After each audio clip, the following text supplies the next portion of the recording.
Hi, this is Serena Sun, founder and director of Breaking Taboo. Welcome to our audio video podcast. I'm excited to announce that today I am sitting here with Dr. Sam, also known as Dr. O'Bannon.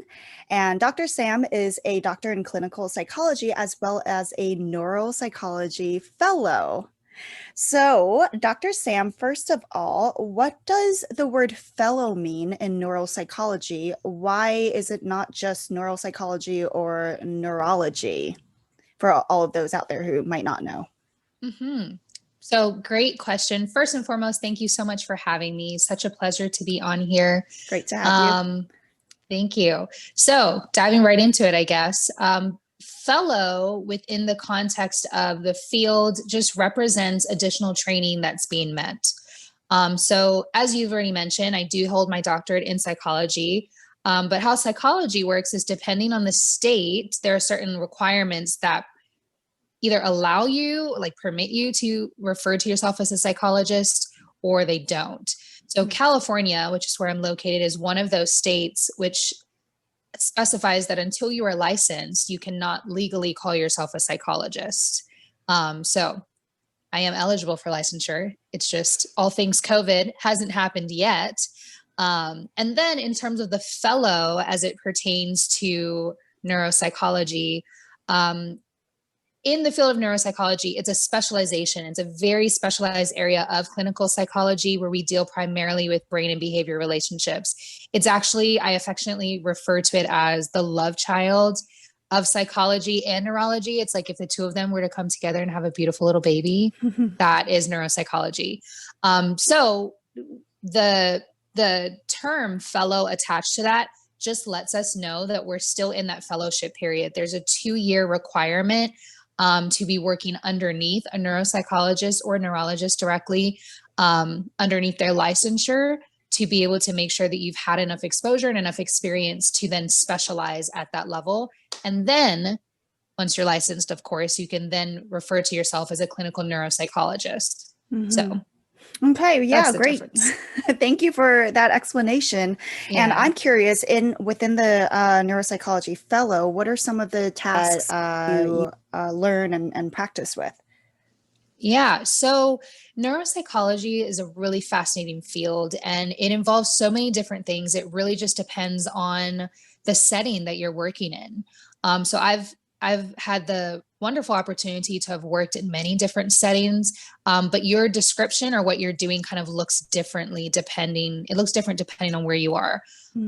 For example, overall, neuropsychology, we do testing a lot of like paper and pen tests, or we'll do different activities or like puzzles or playing with blocks or whatever the case is, just so that we can get a great measure of the function of certain parts of the brain and how they're working. Because we also have to have specialized training and education in neurology and how like certain areas of the brain are going to manifest in your behavior and what certain parts are attached to the things that we do or our different functions. So across the board, neuropsychology is mainly testing, right? And report writing and everything else. But then depending on the setting, it kind of looks different. So in like a medical setting, neurologists and neuropsychologists and psychologists, like they work very closely together, helping to, for example, like localize a lesion in the brain, or if there's a lot of seizure activity, our testing combined with some of the imaging that a neurologist or a neuroradiologist might do can help to really focus down and narrow down like where is this point of activity occurring, how do we target it, and then if we remove certain parts of the brain or if we have to do certain procedures, how will that then impact the patient? So there's a lot of medical referrals that come through, different referrals like with cancers, et cetera. We know that chemo has an impact on our processing speed. So there's lots of different cool things that have to do with the medical setting. Right now, I'm working in a private practice and we deal primarily with like educational referrals and academic referrals. So we do a lot of testing with all ages, really, who are in school or perhaps are having difficulties. Maybe like I've had some cases recently where there's like adult ADHD and they're trying to figure out like, how do I manage this in my life? And how can I put certain, strategies into my daily work life that's going to make me more productive. Right. So there's like a lot of different things that we sort of have the ability to provide answers for, and to sort of help to mediate around those. So it's really cool. All just by studying the brain and its effects on behavior, right? Yeah. Yeah. Fascinating. And you touched upon ADHD in adults. I'm actually quite curious, what are some of the skills perhaps that that an adult could practice if they have ADHD? Because it's a very common Yeah. phenomenon. You know, a lot of people have it, a lot of adults have it, and it's getting diagnosed more and more so every year. So yeah, what are some of the coping mechanisms for that? Yeah, it really just depends on the person, but I guess some overall recommendations or accommodations is structure, structure, and structure. You want to make sure that you have a schedule in place, that you are doing things at certain times, just to make sure that basically you're keeping things consistent and you're keeping things moving, right? Mhm. A lot of times, what adults with ADHD in particular are struggling with are more executive functioning tasks, like their ability to organize and plan their day or information, or to figure out how to quickly switch from one task to the next. Some of them really struggle with like cognitive inefficiency, which is looking at like how whether you can do a task both quickly and accurately. And so there's lots of different things that can cause some disruption in a work life or everyday life, even family life. Like going Focus, to the right? grocery store and not being Yeah. able to focus on what you went there for. You don't even remember to like look on your list, or you're all over the place. So we recommend a lot of different like um, strategies like that, to where you're using like calendars, or you're using a schedule, you're writing things down, you're doing things during a consistent time during the day in a work setting, being able to organize your day. So Mhm. between these hours, I'm going to take work calls. Between these hours, I'm going to take work, or I'm going to address work emails. These are designated for specific meeting times, or whatever the case is. But just being able to like navigate your life, we just want to make it a little easier for Right. people to sort of get through. And that's because people with ADHD are easily distracted from one task to the other, and also a part of the having difficulty with focus, right? Yeah. There's So a there's a lot more involved in that, but absolutely. Basically our frontal lobes are just a little behind. We'll a put it little that way. behind. Okay. Got it. A little behind. And I'm asking because, you know, I personally have met quite a few people, or I have friends, even family members with ADHD. Mhm. And, you know, I'm just curious if a lot of times what I hear is just the inability to focus or study Yeah. or, you know, do a task for a long period Without, of you know, time, totally Mhm. getting into CBT or, you know, but just off the bat, you know, do you know of any common coping mechanisms? I'm just curious. Yeah. Well, I mean, off the bat, we do know based on the research that the most effective treatment for ADHD is a combination between medication and therapy, and some sort of resource or executive functioning coach, or someone who can sort of manage their lives, right? Because again, there's a lot of difficulties with like organization and planning in your daily life, and in the things that you are doing. So, um, there are things that can be done. Um, and at the same time, like medication can be very helpful. I know a lot of people are pretty hesitant about medication these days, understandably so. But there's lots of research that shows that the medication is actually very effective. Mhm. And it all has to do, I don't want to go like too nerdy and too brainy, but basically, we see that in an ADHD brain, um, how do I say, okay, I'm going to put this in a different way, in a different context. Basically, in our brains, we have certain vacuums. We'll call them vacuums, right? They're like enzymes that when like dopamine or something is released, it comes through and it like slowly like vacuums up the extra dopamine that we're not using, Mhm. right? In Mhm. an ADHD brain, that vacuum is working so efficiently, it like sucks up everything like too fast, right? Mhm. So they really, a lot of times they struggle, especially our kids, they struggle with being able to do things that are non-preferred. Like, I mean, let's be honest, like how many of us really like want to do work, you know? Right. or Right. want to pay attention to the news, or like want to focus on a certain task that may not be preferred at that time. So much easier to do something that we enjoy, right? And that's partially because we get that dopamine from it, you know, that that pleasure principle, or that reward chemical in our brain. With an ADHD brain, that dopamine is getting sucked up so quickly that there's no positive feeling behind it. It makes it more difficult to actually do what they're supposed to do. Fascinating. So basically, like, there's ways around that. I mean, you can set up like reward principles for yourself. It takes it back to somewhat like elementary concepts, but even for myself, and I do not struggle with ADHD, but I do struggle with COVID. Not that I have COVID, meaning like COVID 2020. We're all struggling with 2020, right? Right. Meaning it's exceptionally hard to get things done, to be productive during this time. Everyone is going through like a little lull, trying to like navigate our daily lives since our routines have been massively disrupted. Sorry. So with that, you know, you can easily put together like a reward system for yourself. You know, like if I can get through this task today, or if I can get through this task within the next hour, then I'm going to allow myself to watch an episode of this TV show that I really enjoy. Something like that, just so that you're like you're balancing, but you're still being productive. Thank you so much for answering some of my basic questions on ADHD that I feel like a lot of people probably wonder about, since, like I said, it is a very common phenomenon.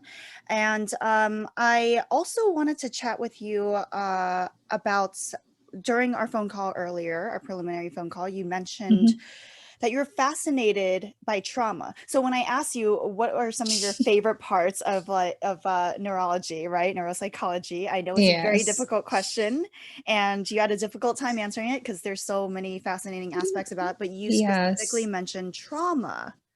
So tell me a little bit about trauma. And what I found fascinating with what you said was trauma really affects, or can affect, IQ. Right? Yes. So tell me a little bit about that and what the latest research is on trauma and the brain. Yeah. So hopefully I can narrow this down, because there's so much research, there's so much information. But yeah, so while in school, like part of my dissertation was on trauma, specifically non-accidental trauma or child abuse in children. Right. And so there's a wealth of knowledge really about trauma and how it specifically affects the brain. And it's always been something that I've been interested in. There is an amazing book. I actually have it in here. It's called How Children Learn, or How Children Succeed. Hold on, it's over here somewhere. I don't know. The author, I can literally see it. How Children Succeed is the name of the book. And I read that a while ago. And it just really just opened my eyes into a lot of things that I don't think a lot of people realize. This particular book goes into a lot of disparities in different socioeconomic statuses or different communities, and how ACEs, or adverse childhood experiences, have been shown in the literature to actually impact many different aspects of our human lives or our learning, to where it can impact like education and everything else. And so just to give you a little bit of the research, we know that, for example, I'm going to make it a little more broad because it can also apply to like all things 2020, right? There's a lot going on during this year. We know research has shown that chronic stress or prolonged stress can actually lead to like substantial impairments in brain development. It can actually literally change some of the structures. It can lead to a compromised immune system, higher rates of mortality. Throughout the lifespan, it can lead to behavioral problems and like a whole myriad of different issues and concerns. Has this been studied? Sorry, don't mean to cut you off, but just curious, has this been studied cross cultures? Because I feel like there and country-wise, there are more cultures that are in more chronic stress and pressure, and it's literally a part of the culture. For example, certain Asian cultures, or I think I was just reading this article about, you know, that the amount of time that people in Japan work and how stressful their lifestyle is. So Yeah. Has this been studied across cultures? Does it have the same impact? Yes. Yes. From the research that I've seen, it definitely has the impact on humans in general, regardless of the culture. But yes, you're absolutely correct that there are certain cultures and certain environments that are exposed to a little more stress, perhaps, or they just don't have the same coping tools and resources that have been passed down or it's through not even generations, or maybe it's not accessible, it's right? well, I would say it's not as accepted, because different Yes. cultures value different things. And if it's in the Yes. value of a culture, if work is in the value of culture, and this can go for Yes. America too, even just different places, for Mm-hmm. example, big cities, or Mm-hmm. New York, which is known to, the city that never sleeps. People are working all the Yes. time versus, say, I don't know, places that are more rural, right? Where, it's all about taking it easy, living the easy. We can even make it like East Coast versus West Coast, which I often Yeah. talk about the difference. Yeah. So I'm quite curious on that. Yeah, Yeah, interesting. there's so much literature. You can definitely like find yourself going down a rabbit hole, because it crosses cultural barriers, it crosses geographical locations, Stress. and everything, just stress in general, Mm-hmm. right? One of the other things is that, so cortisol, which is our primary stress hormone, Mm-hmm. right? And everybody's Makes familiar with makes us fat. cortisol. Yeah. It makes, right, everybody's familiar because we're like, okay, now we're getting weight, it must be the cortisol, right? Mm-hmm. It also leads to cell death in key brain structures. So Mm-hmm. like it can literally kill parts of your brain if there's prolonged stress. And what we were talking about specifically during our pre-call in terms of like IQ, a lot of times that we see that because these effects of stress or trauma or whatever it is that we decide to talk about are having such a critical impact on our brains. We've seen in the literature that it can have an impact on our IQ, and lower or decrease our IQ by as much as 30 points. Now, That's a 30 lot. points, just so that everybody knows, that is significant. That is huge. Especially when we're dealing with the constructs of intelligence, we like looking at things in terms of standard deviations in order to determine whether or not there's been a major difference. A standard deviation is considered 15 points in the context of an IQ. So if you're talking about it can decrease or have an effect on the IQ by 30 points, that is 2 standard deviations. That could be the difference between someone that would be performing at like a high average range, and then they're actually displaying or demonstrating low average scores. Mm-hmm. So they can go from being above grade level to perhaps at the bottom of their grade level or even below, just from stress. Now, does that mean that they don't have the intellect? Absolutely not. Does that mean that they're not smart? No, it doesn't.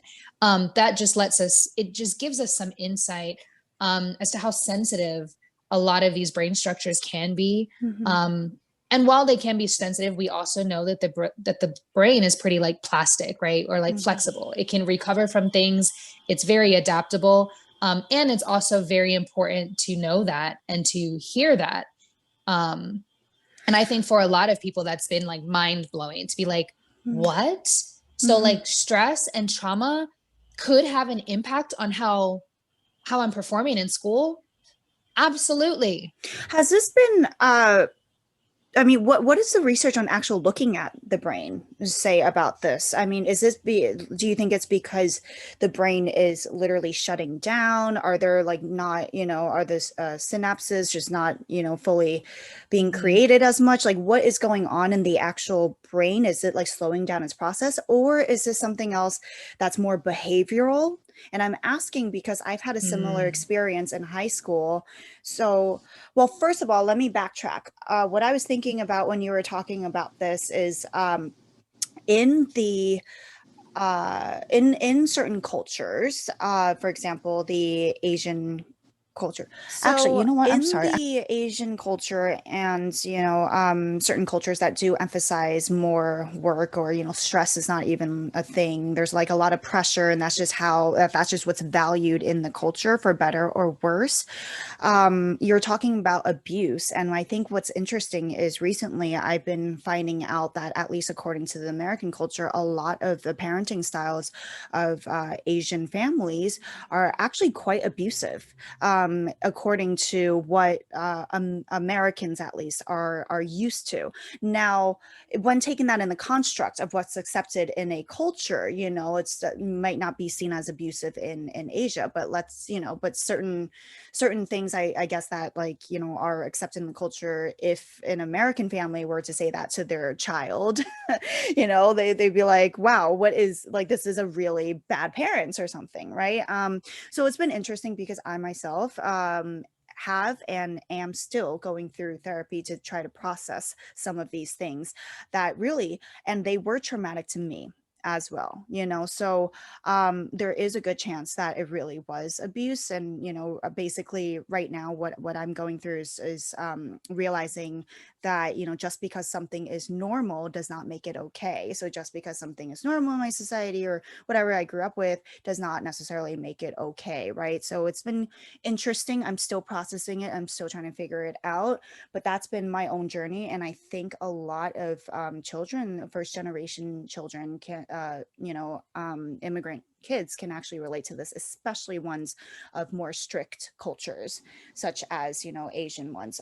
But the other thing that I want to say with that is I've always been very quote unquote smart growing up as a kid. I've always been the top of my grade. Like the trauma that I experienced when I was younger, I guess obviously did not affect me in my studies, because all that came very easily to me. But also, again, it's a cultural thing too, because it's valued so much in my culture. You have to get straight A's, you have to do well in school, you have to study, right?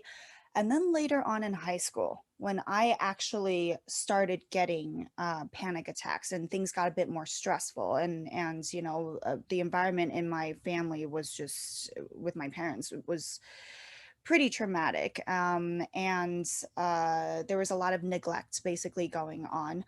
I went through my own portion of depression when I was in high school, and I had no guidance and no mentorship. And then I basically, in my mind, decided I don't want to study. You know, I decided behaviorally, I just stopped doing it because I was craving other things. You know, I was like, you know what, no matter how much I study, no matter how well I do, it doesn't seem to make a difference. You know, it's just, so that was like my own thing, but more like behavioral wise, or the personality that I had developed in high school. Granted, when I got into college a little bit later on, I was like super into, I took like 10 courses a semester, you know, I took things just for fun. And, you know, I love learning to this day, but there was that period where things were extremely stressful. I was going through panic attacks and I wasn't doing well in school, of course, you know, much to my parents' dismay. But so I'm curious, that's why I'm asking how much of that is like, you know, did my brain shut off, or is it like, I know that consciously for me, I made that conscious choice. I don't want to do this, you know? Yeah. You know, I think you're bringing up an excellent point. This is a lot and it's heavy. But first of all, I commend you for going through that process, right? Because I think that makes a significant difference. I wanted to touch on a couple of things. The process of actually like going through therapy and trying to figure it out and spending time just like trying to connect, right? And really trying to understand what those feelings were for you. Got to walk the walk, you know? I think, yeah. And it's so important. And I think it brings up a couple of things in particular. Number one, you're absolutely right. Cultural expectations or cultural norms are a significant component of any of these things, any type of diagnosis. I mean, in psychology, we take into consideration cultural norms in everything, because you're right. There are certain practices and certain expectations that are normal or that are appropriate in one culture that would not be appropriate in another. But that doesn't necessarily mean that it's a negative thing. I think it's easy for people to ascribe negative values to things that they don't understand. Right. But it's also important for each individual to take the time to determine whether or not they were affected by that. So by you now being able to be like, you know what, now that I look back on it, I'm now realizing that based on how I responded in certain time frames, like maybe it was abusive for me. It was traumatic for me, which is totally fine. And I think that's a great place to come to. In regards to the question, it's a difficult question to answer. To be honest, I'm not completely sure how the mechanisms are working. I think there's a lot of research that's sought to determine that. But I I would almost challenge a little of what you said, that yes, you may have been cognizant of it and it may have been a deliberate choice, but there was an aspect of difficulty that probably started occurring in your brain that made it harder to want to try. Oh yeah, no, I did not Right? want to try. That's for sure. However, Yeah. again, how much of Yes. that was the brain and how much of that was, my behavior? I mean, probably both, but I'm just Well, very curious about, the yes. research on the actual, like, what's happening in the brain. Because, we have so many brain scans, we have so many different ways of brain imagery Yeah. nowadays. I'm curious if there's been any research done, like with the trauma and the brain and what we actually see happening to the brain, I guess would be the point of the question. Yeah. Yes, there has been. What it is in particular, off the top of my head, I can't think about the exact mechanism, but I do know that there are certain structures that are impacted. Structures such as like the amygdala, which deals a lot with like our emotions, the hippocampus, which deals a lot with memory, even our prefrontal cortex, which is our frontal lobes, which deals a lot with our ability to focus or pay attention. And so all of these things together, we are seeing that these key structures are being impacted, which is going to in turn have an impact on your behavior. I challenge the notion that anything is only behavioral, right? Because our brains function through this cycle of emotions impacting behaviors and vice versa. Right. And there is that neurobiology as well, right? That's true. Yeah, every behavior is like comes from the brain. Every single thing comes from the brain. Our brain has to give the command in order for the behavior to happen. Yes. So yes. Yeah. So I think it's all interconnected would be my response. Yes, while there are elements that are more behavioral because you're like, okay, well, now I'm going to do this because this is how I feel. And because this is how I feel, now I'm going to not do, or I'm going to choose to do whatever this is. And at the same time, like there is a neurological component to that. Same with the example that you gave about depression, right?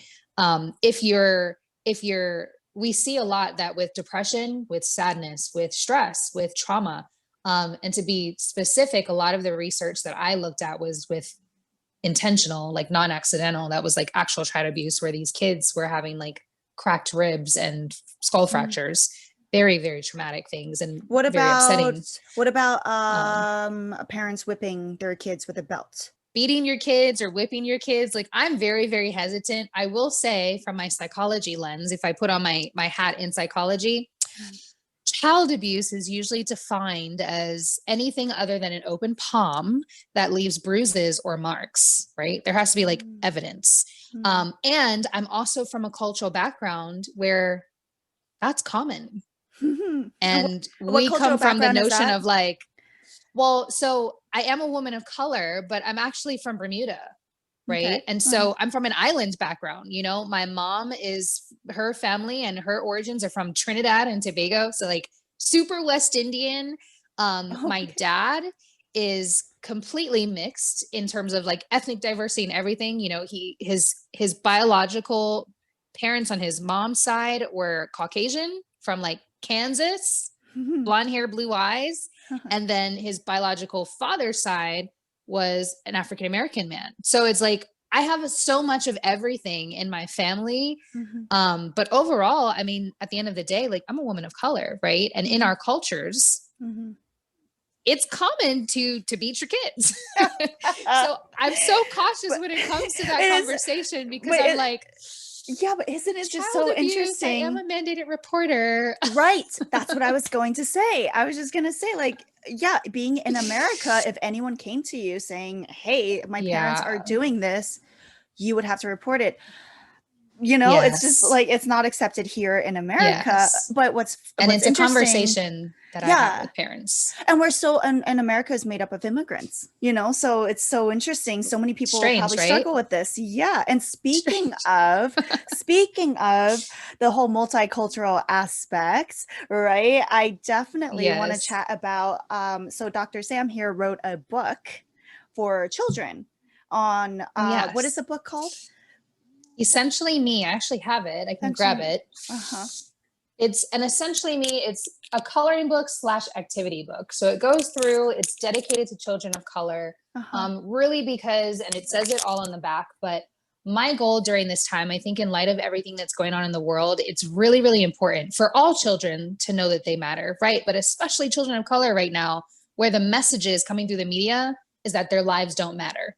Their lives are not equal to other lives, right? And so it does feature like children of color in different professions, and it has a wonderful coping activity on the back that families can do just to stress management.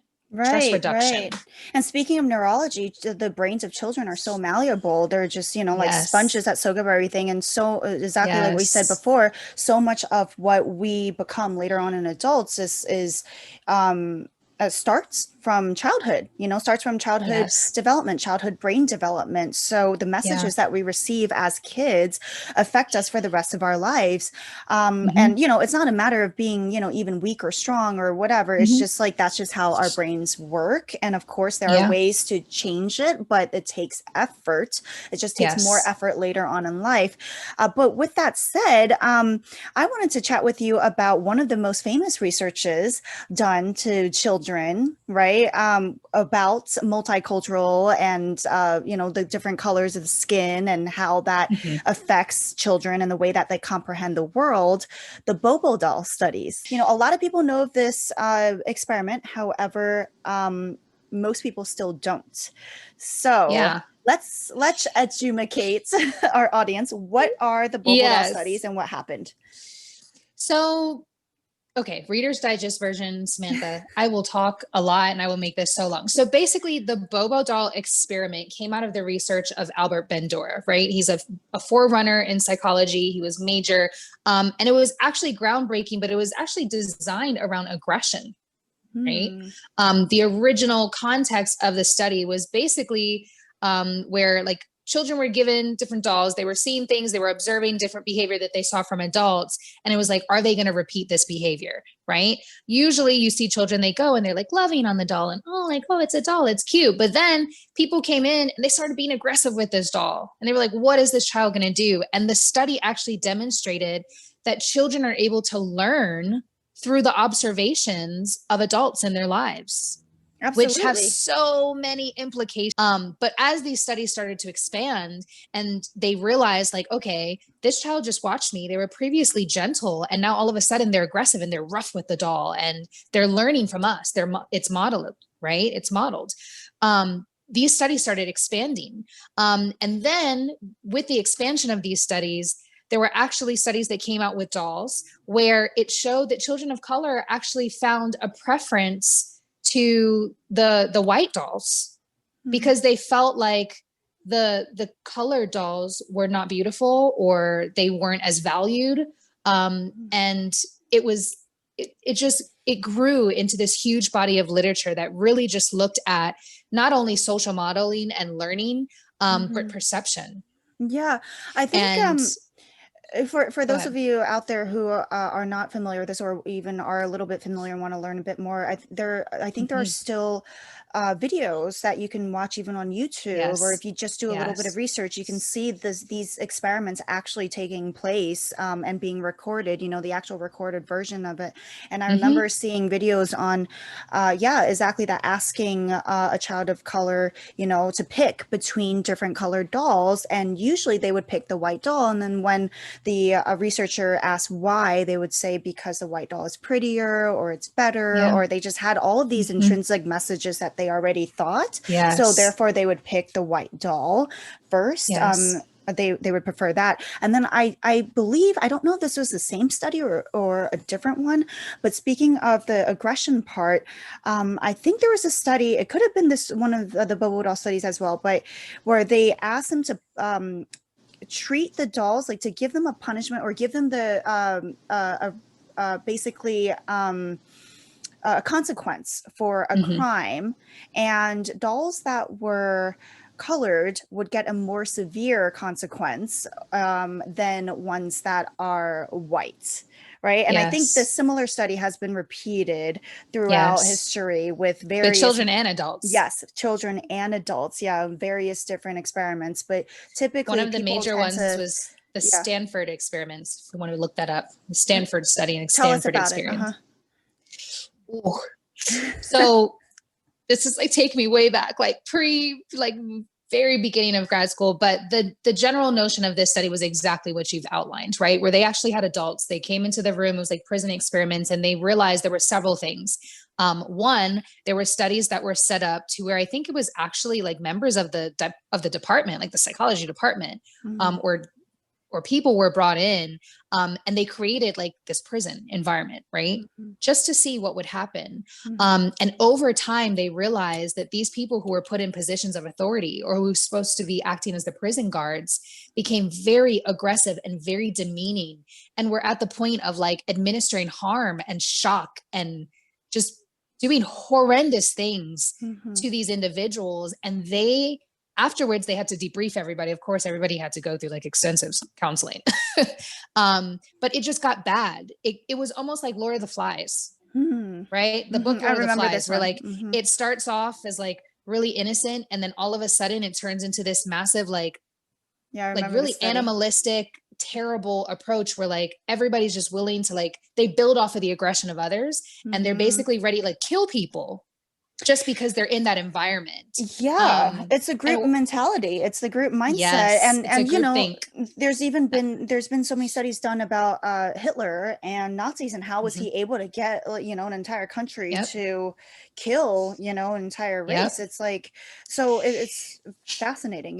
You know, I just saw something, I mean, Facebook is definitely not research, but I just saw something on Facebook this morning that like really, really stuck with me, and it really moved me. It's probably going around. Everybody at some point is probably going to see it, but it was essentially this very brief story of how a teacher performed an experiment in the classroom. And it really blew my mind. And it talks about this exact principle because it is replicated through history, through every experiment that's been done, that this groupthink mentality really does not serve us as a people. And it doesn't help us to be more humane. What happened was the teacher basically was in the classroom, and they were supposed to be watching a video or like a movie or like listening and taking notes on it, right? She picked on one kid in the class who everyone knew was paying attention and everyone knew was taking notes. Everybody liked this kid, one of the popular kids in the class. Picked on the kid in the class, like slammed down everything, started yelling at this child to be like, you're not doing what you're being asked to do. Why not? Got sent to the principal's office. But before, she gave everyone an opportunity to defend him. Not one person spoke up, even though everyone knew that she was wrong and everyone saw that this kid was paying attention and that they had the notes to prove it. Not one person spoke up. Kid went to the principal's office, of course, gets in trouble, but it turned out afterwards that she used it as a lesson for her classroom. And this was actually written from the perspective of one of the students who was in that classroom. And he was like, I'll never forget, because she came back and was like, why didn't any of you speak up? Why didn't any of you say something when you knew that this was wrong? And the general consensus was like, well, we were just so shocked because you've never acted like this before. We didn't know what to do. We didn't know that we could. And it was just this huge lesson on like, even when we know something is wrong, most people are not going to stand up and say anything. You know, that's one of the major things that bothers me, actually. And one of the major things that I look for in friendship, in people that I keep close to me, actually, friendship, lovers, whatever. I've gotten in discussions or, you know, conflicts about this before, even in relationships where, you know, it's like, why does the other person not stand up for me? Because I would do it in a heartbeat. Then again, I know that I'm a little different in this aspect. It's definitely gotten me in trouble. You and but me both. I always stand up for people. It's one of my values. But sometimes I also think it's people, again, with the East Coast, West Coast thing, right? Like a part of it, I don't know, I don't know if it's loyalty or what, or just, but there's just something in me where if I see someone, it's probably also my own experiences with getting bullied as a younger, but if I see someone else getting bullied, I cannot stand for it. I simply cannot tolerate it, period. It's just like goes against all of my values and my character, my identity, you know? So I think that's a major reason why, but I'm curious, this kid that was yelled at, did he know? Because I'm thinking like, poor kid, I wonder if that's traumatizing for him.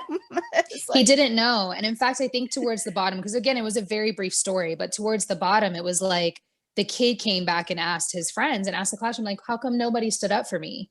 Oh, wow. And they were just like, sorry. Like some didn't want to get in trouble. Some just didn't want to be the next person. Like they all just felt like, oh shoot. But I am right there with you. I'm literally the same person. I don't know if it's loyalty or something else. I do think it's a bit bigger than loyalty, but for me, that's how I perceive it. Right. Mm-hmm. My dad used to always say something when I was younger. It used to get on my nerves, but as I got older, I started realizing how valuable this phrase was. But he used to always tell me perception is 9/10 of the law. Right. Regardless of what your intention was, how it was perceived is what's going to be fact for that person.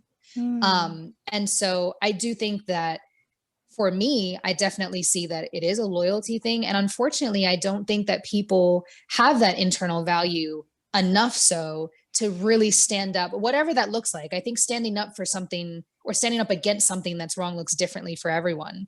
And we should be kind to ourselves and give ourselves grace to be able to figure out what that means for us. But to sit back and not do anything, knowing that something is wrong, especially at the deficit of somebody else, like I can't. My flesh starts crawling. It makes me angry. It makes me sad. I think horrible. A part of it, I believe, is also people are so driven by fear. So these kids obviously were scared of authority. And then when it happens even to adults, like they are driven by fear. They don't, just like they said, they don't want to get in trouble. They don't want to get hurt. They're protecting themselves. Right. So it's a human instinct. None of my business. Yeah, it's a human instinct to protect themselves over someone else. And it's a fear-driven mindset. But unfortunately, I think many people out there, if not most people, are driven by fear. And that's part of the reason why I love life coaching, for example, is like it kind of like just goes straight like to that type of mindset and like gets past like those type of belief systems. But psychologically speaking, even neurology, fear has such a big impact on our brains, right? That we're just designed as human beings to notice that first, to we have to literally get over that, or else our entire lives. I've met people where their entire lives are led by fear. Yeah. It's literally like all their decisions are led by fear. And that's that's such an it's a horrible place to be in. Yeah. You know, if you think about it, it's almost like being in a prison, because there are things that you know that you want to do. You can look at your behaviors or look at the decisions and know like, this isn't what I want, you know, like I want to do differently. I want to do this. I want to be this person. But if you continue to focus on the fear and you don't push past it, you're not willing to rub shoulders with the discomfort enough, then you're not going to get over it. I mean, research in psychology even shows that's how we deal with phobias and stuff too, right? If you have something that you're truly, truly afraid of, you have to be exposed to it. Right. Because you have to desensitize yourself to it. Right. And until you're willing to be uncomfortable, then you're not going to grow beyond it. And I do think it's very unfortunate. And in light of everything that's going on, we're seeing that in such major proportions right now that I think most of us are sitting back looking and we're like, what level of Jumanji are we in this world right now? Like, where are we and what's happening? Because this is insane. So you are absolutely correct. Yeah. And another thing about, just being led by fear, it's not only is it unfulfilling, but it damages your self-esteem. I can only imagine it damages a person's self-esteem. It's like, because the person you want to be is not that, like, versus the fears, it's not, there's such a discongruence, there's just such a disconnect. And if you don't get over that hump, how are you ever going to be the person that you actually want to be, the person that you can, right? So anyway, we can talk about this for a long time also. Go on. Well, I don't want to keep the topic going, but I'll just say, like, I'll tell you that same cognitive dissonance, which is what you're describing, this split, if you will, between what you're ascribing for and what you actually are, that is one of the major factors that lead to like depression and all of these other major like psychological conditions, because you become so dissatisfied and so dysphoric over a period of time because you're miserable inside of yourself and you know it, like, that you're not reaching that bar. And it's not even like the bar is that high, but for whatever reason, you can't bring yourself to push past it. And most people are going to sit and wait for it to feel better, or sit and wait for it to like be easier, but it doesn't get easier. The more you avoid, the worse it gets. Oh yeah. Oh, that's absolutely. Absolutely. Wrap up. Love it. Yeah, I mean that's like therapy in a bottle. Right. Therapy, life coach in a bottle, right? In a nutshell, that's what everyone is working on. One of the major things. But moving on, there's quite a few other things that I wanted to speak about with you. So still on this topic of what's going on today with the world and multiculturalism and, you know, the studies. What do you have to say about, because I also hear from the other side, or just from people who, you know, who have never really experienced racism in their lives. And, you know, sometimes they're like, well, you know, how do you know it's racism?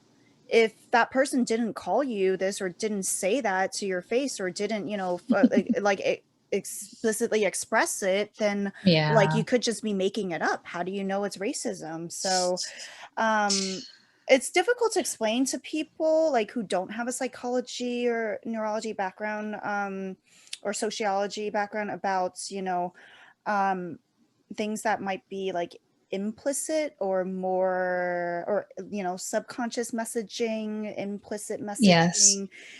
Yes. So I'm curious to hear your thoughts on this. Again, another really big and loaded topic. That's okay. So implicit name of the game. Implicit bias. Well, I see that. This is just great. And this is why I'm so glad to be here. Implicit racism, implicit bias, all of it is a thing. It's definitely studied in the research. There's a whole line of research through like social psychology and everything else that actually talks about these exact things.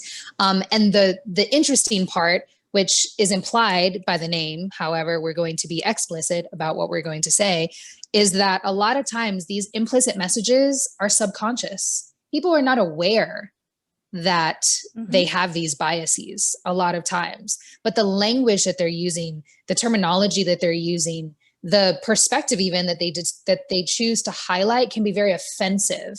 And I think if you are not aware that things are offensive, then it's difficult for you to understand or internalize the perspective of somebody else, that something that you said was unacceptable. There's, like I said, there's tons of research, but I'll speak to a couple of them just to highlight a few of the little points.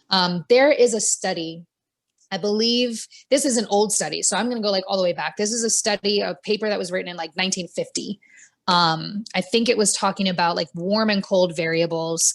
I can pull it up if I need to, but the main point of this article was discussing how the way that people are informed about a topic, or the way that they're introduced to an individual, will impact if they interact with this individual and how they interact with the individual. And beyond that, not only if and how, but how they perceive that individual. And there were lots of different statistics that came up, but I think it was like 56% of the individuals who were given like a warm introduction or a warm overview or warm pre-information, tended to want to go back and interact with that individual and wanted to discuss, or had more favorable discussions. That makes sense. Whereas like only 32% of those in this particular study that were given a cold piece of information or a cold introduction were even interested in continuing to go beyond this. What do you mean by warm and cold?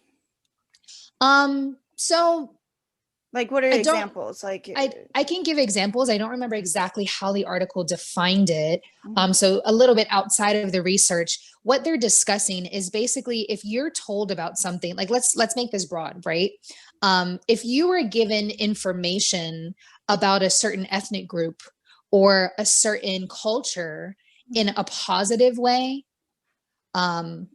then you are more likely to have positive feelings towards them. And you are more positive to see things positively from their perspective. So I can use it in our context, right? You're discussing a lot. You've talked a lot on the podcast about like your particular experiences within Asian culture, right?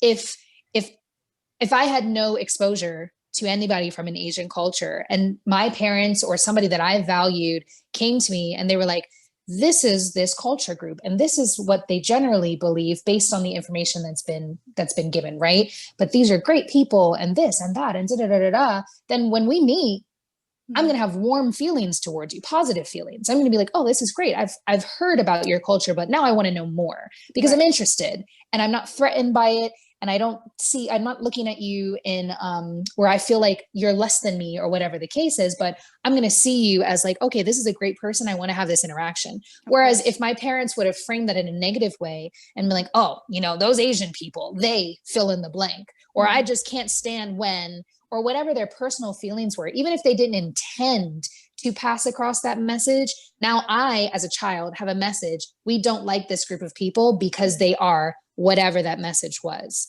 which I think creates this implicit bias and these implicit messages. Of course. And it contributes to hostile feelings. So for example, if you were raised in a household that had biases, I will refrain from using the word racist because a lot of people are charged by that word. But if you lived in a household that did have certain biases towards certain ethnic groups or towards genders or orientations or whatever the case was, then you were primed to believe negative things and experiences about that group of people. You were primed to see things about this group of people from a negative lens, which makes it difficult for you to be objective, regardless of if you think you're biased or not, because those were the values that you were taught. And based on our environment and what we're taught and what we see, that's what internalizes as our normal. That's what makes up our conception or conceptualization, rather, of life. Right. And people don't realize that, even moving it over to, go ahead. So basically warm means positive and cold means negative, but also another rhetorical perhaps question, but as you were talking about growing up in families that have certain biases towards certain racial groups or cultural groups or ethnic groups, do you think that it's possible to grow up in a family that has zero biases toward other groups? I mean, again, psychology wise, neurology wise, biases are how our brains work, like the categorizing things, grouping things, being like, okay, this is the same, this is different because of this is the same because of this. So if it's the same, therefore I belong to this. If it's different, therefore I don't belong to that. Like, like our brains just naturally categorize things like this. So therefore, do you think it's possible for any family of any culture to be completely unbiased in the way that they teach their kids about or think about other races? Wow. I know. This is the stuff I think about. Like, this is what I'm saying. Without my calendar, I'd be like a mess because I'm constantly like, That's why I did not major in philosophy. Yeah. You would have spent all day just in the book. I would spend all day reading. No, more like staring up at the sky, like asking and questions just thinking. that have yet to be answered. Yes. Wow. Okay. So my immediate answer is it possible to be 100% biased, be in an environment completely without bias? I would say no, because you're absolutely correct. That is how our brains work, right? Our brain is this wonderful machine, this wonderful organ that tries to make sense of things and wants to make things efficient. Right?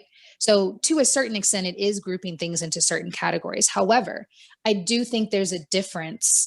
And the closest way to get to that point, to be as close to the non-bias as possible, is to be able to present information objectively, with whatever is going on and whatever you choose to discuss, especially if kids are involved, just being like, this was my experience, but this does not mean that this person is this.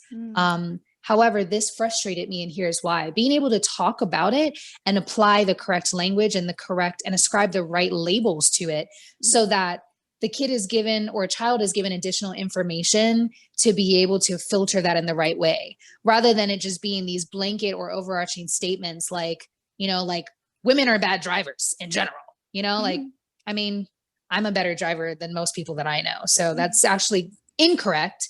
However, a lot of people do have that, or there's certain biases about certain abilities that certain ethnicities can do. And I think I will speak to like my parents. I think my parents, possibly because we're such a huge melting pot of different ethnicities and cultures, they did a really good job to give us access to education and information that was important for us to know without pressing their personal feelings or judgments, without imposing those into the conversation. I didn't grow up with an idea that, you know, all white people were racist, or all this were this, or, you know, all, you know, that was not my reality. It wasn't. Because my parents were very careful to be like, yes, this is in history. This part of history in whatever culture, whether it be to like the Jews or the Blacks or whatever, you know, this was unacceptable, because people are people, humans are humans, and we should treat everybody with respect, period. Right? However, this is very unfortunate, and we need to acknowledge that this has occurred. We need to acknowledge that this is something that was significant. Here's how we feel about it. How do you feel about it? Okay, well, let's talk through it, right? This does not mean that all people feel this way. But unfortunately, there are some that do. And because of that, you then have to be careful. You know, it was like being able to frame it in the right way. So yeah, that's tough. Yeah, no, I mean, I absolutely agree. I think that's the only way really that we have. And that's a great parenting skill, by the way, like to teach other parents and how to have these conversations with their kids. It's like, this is just my experience, regardless of what you're talking about, race or not race, you know, but you know, this is just my experience in life, or with this job, or ... fill in the blank. However, you know, it's not everyone's experience, and it doesn't have to be your experience, because I think so many of us, our parents are just that way, you know, they're just like, this is my experience in life, therefore don't do this. I'm teaching you a lesson. Don't repeat my mistakes, or, you know, don't do this, or don't. And really what it is, speaking about trauma, they're just letting their traumas into another generation. Those generational curses, right? They come heavy. Exactly. So it's like, that may or may not be their children's experience with that particular topic or person or race or, you know, job or whatever at all. Like they could have a totally different experience with it, but especially as kids, again, so malleable, we just tend to listen to our parents, and we're like, oh, that must be correct. And we adopt it as fact. And that's the same problem that, like, I see in society in general, is like, you know, is, oh, that must be correct, therefore it is a fact. Black and white thinking, like, that is it. No other question about it. I always say question everything, like everything, question everything. Another interesting question for you. Do you think that children don't see color? You know how there's that common, you know, quote, right? They say children don't see color. Do you think that's true? I mean, I do think they see color, or they might be colorblind. And I don't mean like they have some neurological. I know. I'm just being facetious. But I mean, that's true. I know people completely disagree with this, but I personally, I mean, I would say yes. I think that a lot of times our biases are, again, created by our environment. Or an experience, and whatever that is. I mean, and I can say that mainly from my personal experience. Yes, while I could acknowledge a physical difference in color, and I had friends of a lot of different backgrounds and diversities, and I loved that. As a child, I was so deeply enthralled into culture. I actually had like a huge identity crisis through like middle school, and like thought I was every ethnicity, I was a different ethnicity every week, literally. What? Like, it was, my parents Did you were express like, what? that? Yes. Out That's loud. awesome though. It was crazy. You know, looking back on it, my parents were like, you were really going through something, but we just left you to your own devices. And we were like, she'll figure it out eventually. But like literally every week I would come home and be like, oh, I'm Dominican today, or, oh, I'm Hispanic, or, oh, you know, I come from this background, or that sounds like fun. I have a friend from Korea that just started at school, and I want to be from this part of Korea, you know, like I was just all over the place. Right. But I'm thankful that they gave me that opportunity to explore without shutting it down. Even though I do see, looking back, like I was going through something. But at the same time, like I wasn't looking as a child. I get that notion, because I wasn't looking at people like, oh, you are of this ethnicity, and therefore, if anything, I got the negative end of that from a lot of my peers, because I think I was so racially ambiguous to so many people. you know, like my hair was super long and it was curly and it was this and it was that. And like my eyes would somewhat change color, like different shades, not like my sisters actually change color, but like my eyes would be different shades. And my nose, you know, this is not a black nose, you know, like there was always a feature that people were picking out. And they were like, I was almost being like bounced back and forth between different cultures and my different friends group being like, well, you don't really fit with us, so you have to go over there. Okay, well, now I'm over here. Well, no, you're not this enough. So it was a lot. So I saw that happening, but I think I attribute it to my parents, I guess. Definitely, I'll give them the credit for it, because I know I didn't teach myself that as a child. But at the same time, like I didn't see color in that context where I was looking at you and I was like, oh, well, let me first identify your ethnicity and then decide how I'm going to react to you. Right. For a lot of kids I see, especially like in my own profession, around like that middle school age is when children have this like ethnic identity start kicking in where they're like, okay, wait, I am now of this group. What does that mean for me? Yeah, for good and bad, you know, pros and cons to that. I wonder if maybe we should start off teaching kids with, you know, saying that you're a little bit of everything, because when you think about it, we kind of all are. I think 23, right, and 23andMe has shown so many people. I know so many. I got to take that too, but it's just like they're just shocked. They're like, oh wow, I'm literally from every part of the world, right? So, yeah. So interesting. I do want to say to your previous question, but going back to like implicit biases and everything else. Just as another quick comment, another line of research that just popped up in my mind. I think this is also a really important topic for providers to be cognizant of, to be aware. I mean, I think a lot of people are familiar with research.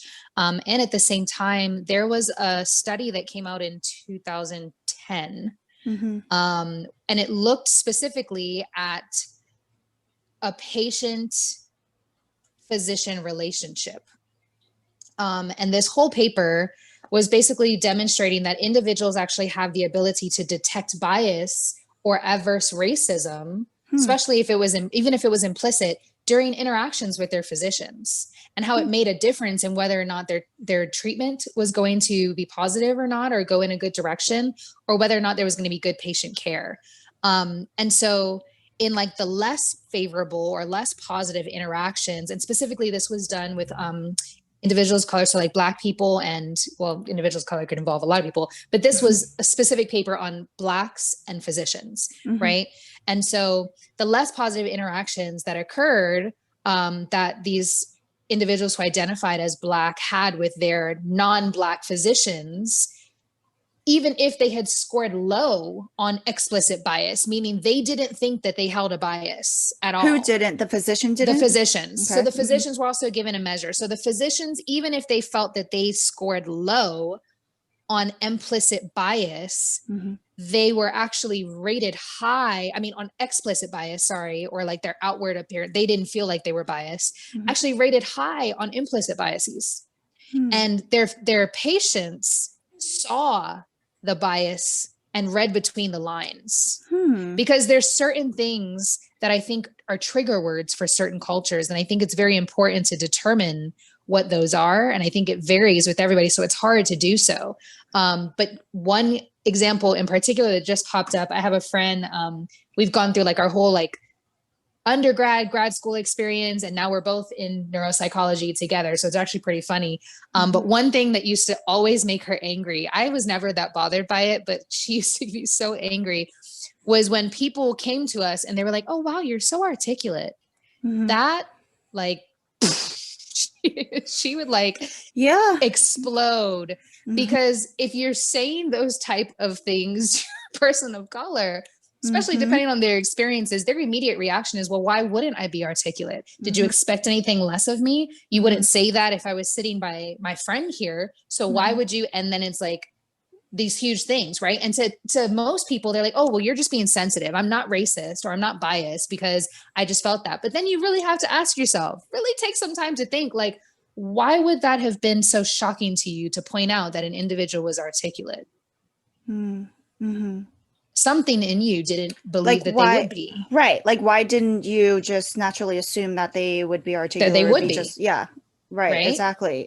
So it's deep, and it sucks. Well, You know? I mean, my experience, people used to tell me, people of all races sometimes, I mean, luckily there weren't too many. However, I do remember like there were more than enough. Let's just put it that Yeah. way. When men used to say, "Oh, you're too pretty to be Chinese," or or You like see? you're really pretty for a Bias. Chinese person. I'm like, That's what? so Excuse me? offensive. But they're like, "Oh, I'm giving you a compliment." Is Right. what they're You're saying. They don't false. they don't see it as like racist at all. That's so offensive. And then the other thing, I just got in a discussion with my friends during dinner the other day, actually, when I was saying somehow the conversation came up. So it was like a friend group of like people from all different races, right? Yeah. And we were saying how offensive it was, especially me. I was expressing how, I get sick of people asking me. One of the first questions they ask me when they meet me is, "Where are you from?" And I'm like, "Oh, I'm from LA," or "I'm from the East Coast." And they're like, "No, where are you Yeah. really from?" Yeah. And like I feel a lot of Asians or a lot of people who aren't, it's not so obvious, Yeah. they're like, "Where are you really from?" But that's, and then my friend who was white just did not understand, and we all had to kind of explain it to him, but like he just had a hard time understanding like why we felt that it was an issue. And I was like, Yes. it's an issue when that's the first thing that they say, or one of the first things that matters to them is, "Where are you from?" It's like, at least get to know me. I mean, a part of me understands that people are just curious, but then I don't know. I mean, I'm like conflicted about this also. All I know is that it's annoying to be asked that question, like in the first few questions that matters to you about the other person, is, "What are Yeah. you?" Or, Yeah. "What Not are you like, what's your really?" name? How are Mhm. you doing? Well, I It's just mean, like, it could come after that, but it was usually like by the third to like max fifth question. Like if it happens, if that person really cares, it's just like blip. It's just like, that's just what they yeah. ask. But yeah, I mean, these are all so fascinating, such fascinating topics. And unfortunately, we are running out of time. Yeah. But I wanted to ask, well, first of all, I actually, you said that you're not American. I want to add that it's funny because I identify with being American more Hmm. so even than I identify with being Asian. So, I mean, I'm American. I consider myself American. That's why when people ask me, "Where are you from?" I'm like, "Oh, LA or the East Yeah. Coast, or, somewhere in America first," right? Yeah. But it's interesting to hear you say that you don't identify with that. So, again, Well, so my question is, where were you born? I was born not in America. I Where was were born in you? China, Where did you grow up? in America, but I'm a US citizen. Yeah. So Yeah. I because I'm think a that, US citizen, that's what makes me mhm, American. Like that's just how because yeah, I mean, right. all I'm known really is America. I'm Yeah. American. I'm a US citizen, I celebrate 4th of July. I'm Yeah. American. Yeah.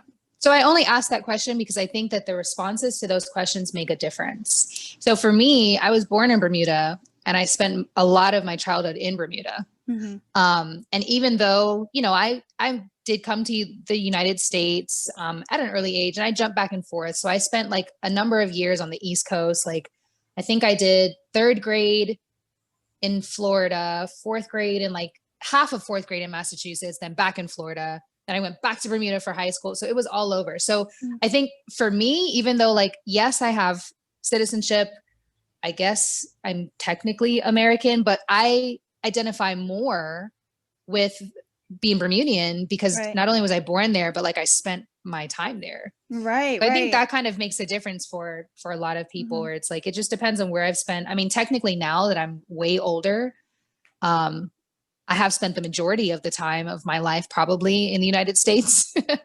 I haven't Well, counted it, yeah. I think, but yeah, it depends on how you perceive it, like what yeah, you identify. Like for me, the line for me is citizenship. It's just, where are you a citizen? So for me, it's a matter of legalities. If you're a citizen of this country, then that's what you are, that you belong to that country type thing. But I also yeah, definitely understand, like inside in your hearts, right? Like what's your motherland, or what country you belong hmm, to, or, things like that. So I mean, in my heart, I yeah, know that I always say my motherland is China, but I hmm, am a US citizen, but I'm American. So, it's yeah, like that's my mother, right? And then this is me type thing. But Yeah. I kind of related also to like the, what's happening with the gender identities right now, right? Because some people look at someone, they're like, no, you're a woman, you're a man, you're a male, you're a female. However, Right. they don't identify with that, right? So whatever they identify is, that's them. That's who they really are. That's who they feel like they are. And as, like a matter of respects, is Right. what they Refer to choose them as such. exactly what they choose to identify with. So anyway, we definitely are out of time. Yes. And we've covered so many different topics. I love it. I love it. And I have a feeling that if you were to come on again, like there would be a ton more topics to cover still. Like we could have these conversations for forever. But no, I've had such a pleasure chatting with you. Thank you so much for being a part of our audio video podcast. Is there anything that you would like to add Thank you.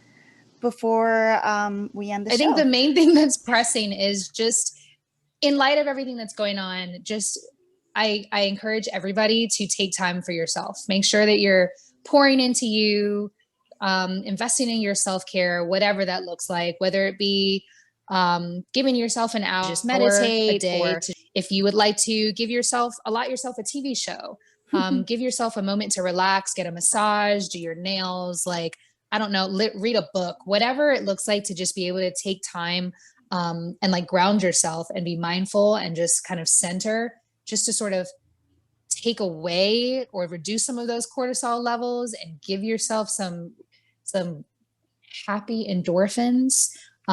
Do so. I think there's a lot that's going on. A lot of people are triggered. A lot of people are traumatized. A lot of people are struggling. And so it's really, really important, especially during everything that's going on, to make sure that you're being kind to yourself. And just understand that it's okay to not be okay. And if you aren't, it's also okay to reach out and tell somebody that you're not okay, because you're not alone. So that's like my little takeaway, especially lately. I just tell everybody, like, you're not alone. We're all struggling, and that's okay. And if you need somebody to talk to, reach out. So. Absolutely.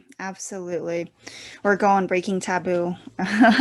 And there's a whole community Tons there. of resources, community. There are obviously people who want to help, and this again, thank you so much for being a part of Breaking Taboo and coming on board and sharing your knowledge, wisdom, and some controversial, rhetorical, yet very interesting topics.